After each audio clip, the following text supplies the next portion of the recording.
નમસ્કાર મિત્રો, જય શ્રી હરિ, જય શ્રી કૃષ્ણ. તો મિત્રો, શું તમે જાણો છો કે વર્ષમાં આવતી દરેક એકાદશીમાં કેટલીક એકાદશીઓ એવી હોય છે જે શાસ્ત્રોમાં અપરિમિત પુણ્ય આપનારી કહેવામાં આવે છે. એવી જ એક દિવ્ય અને અત્યંત શક્તિશાળી એકાદશી છે અપરા એકાદશી.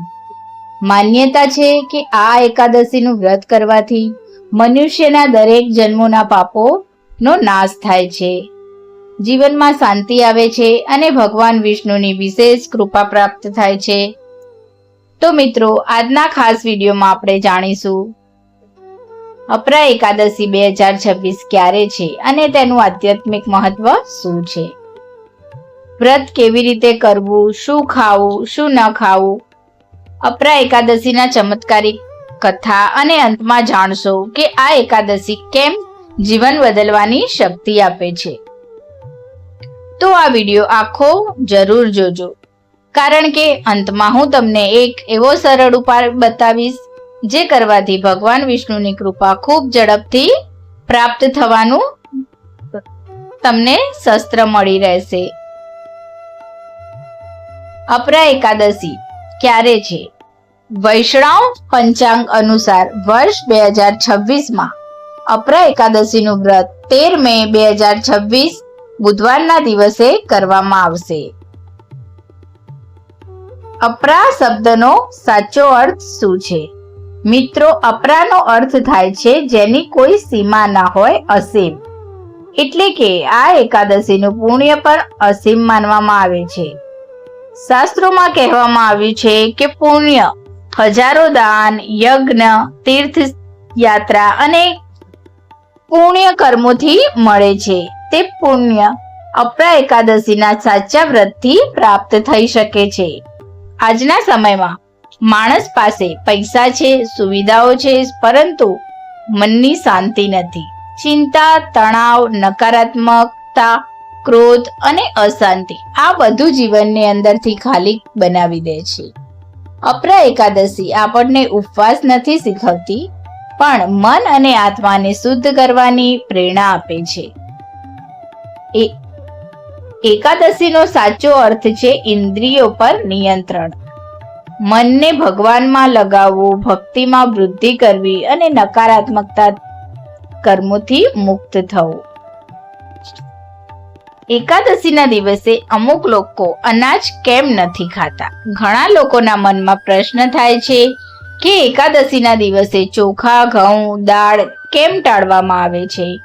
તો મિત્રો, વૈષ્ણવ માન્યતા અનુસાર એકાદશીના દિવસે અનાજમાં નકારાત્મક શક્તિઓનો નિવાસ હોય છે.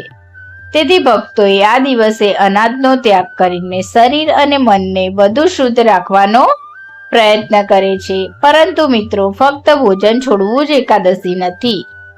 જો મનમાં ક્રોધ, દ્વેષ, ખોટા વિચારો આ બધું છે તો ઉપવાસ અધૂરો માનવામાં આવે છે.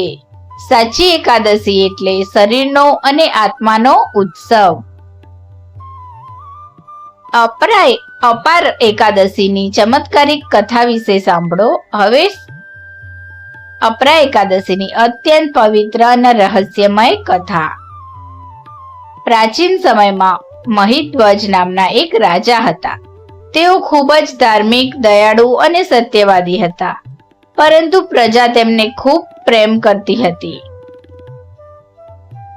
પરંતુ તેમના નાના ભાઈ વજ્રધ્વજને તેમના પ્રત્યે ભારે ઈર્ષ્યા હતી.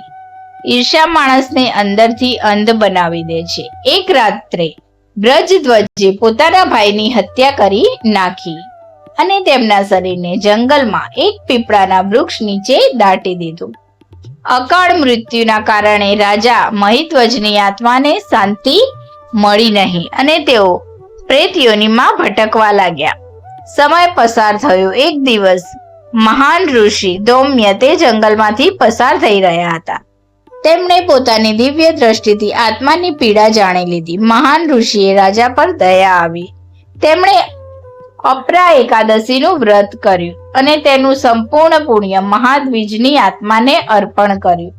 તો મિત્રો, જેમ જ અપરા એકાદશીનું પુણ્ય મળ્યું, તેમ જ રાજાની આત્માને પ્રેત યોનિમાંથી મુક્તિ મળી ગઈ અને તેમને દિવ્ય લોકની પ્રાપ્તિ થઈ.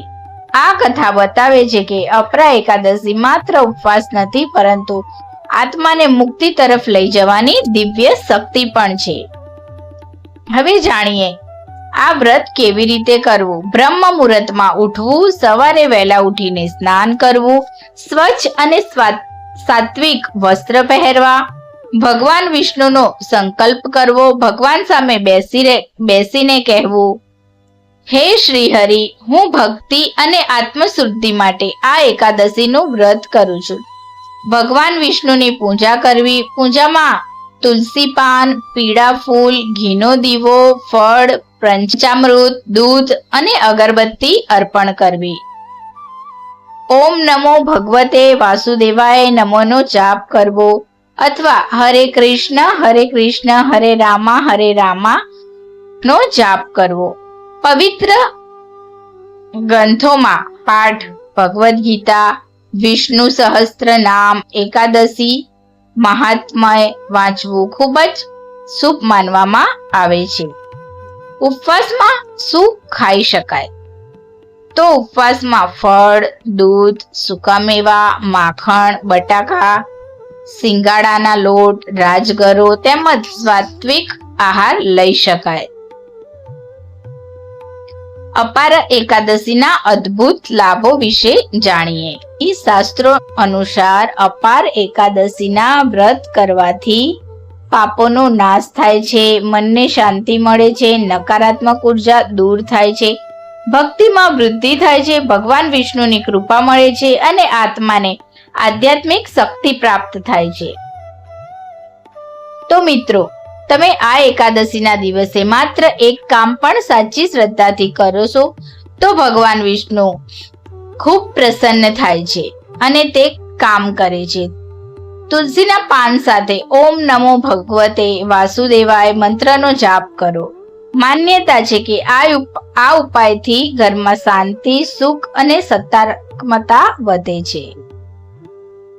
આજના સમયમાં માણસ બહારથી ખૂબ મજબૂત દેખાય છે, પરંતુ અંદરથી ખૂબ થાકી ગયો હોય છે. અપરા એકાદશી આપણને યાદ અપાવે છે કે સાચી શાંતિ પૈસામાં નહીં પણ ભગવાનના સ્મરણમાં છે. જીવનમાં શાંતિ જોઈએ, મન શુદ્ધ કરવું હોય અને ભગવાનની કૃપા મેળવવી હોય તો એકાદશી જેવા પવિત્ર દિવસોને જીવનમાં જરૂર સ્થાન આપો. ભગવાન શ્રી હરિ તમામ ભક્તોની તકલીફ દૂર કરશે અને તમારા જીવનમાં સુખ, શાંતિ અને ભક્તિ લાવશે એવી પ્રાર્થના છે અમારી. તો બોલો જય શ્રી કૃષ્ણ, જય શ્રી હરિ. ધન્યવાદ.